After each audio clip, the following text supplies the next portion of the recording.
భారతదేశంలోనే గొప్ప పేరెన్నిక కలిగినటువంటి పివి నరసింహారావు గారి 104వ జన్మదిన సందర్భంగా ఈరోజు వివేకానంద ఆశ్రమంలో పెద్దలందరి ఆధ్వర్యంలో ఈరోజు అన్నదాన కార్యక్రమం మరియు బర్త్డే కార్యక్రమం, పేద ప్రజలకు బట్టలు పంచే కార్యక్రమం ఈరోజు జరిగించడం జరిగింది కమిటీ వారి ఆధ్వర్యంలో.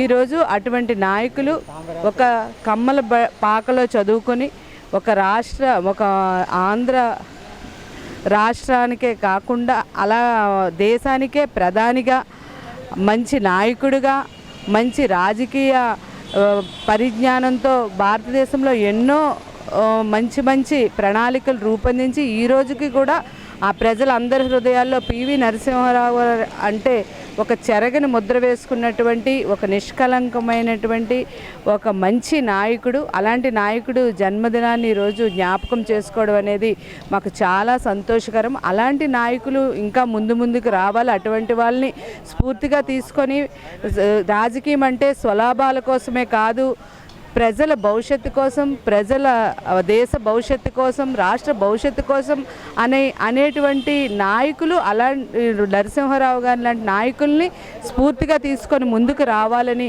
కోరుకుంటూ హృదయపూర్వక శుభాకాంక్షలు నరసింహారావు గారికి అందరి తరపున కూడా, ప్రజానీకం అందరి తరపున ఆయన ఎక్కడున్నా ఆయన ఆత్మ సంతోషంగా ఉండాలని కోరుకుంటూ విష్ యూ హ్యాపీ నరసింహారావు గారు, హ్యాపీ బర్త్డే.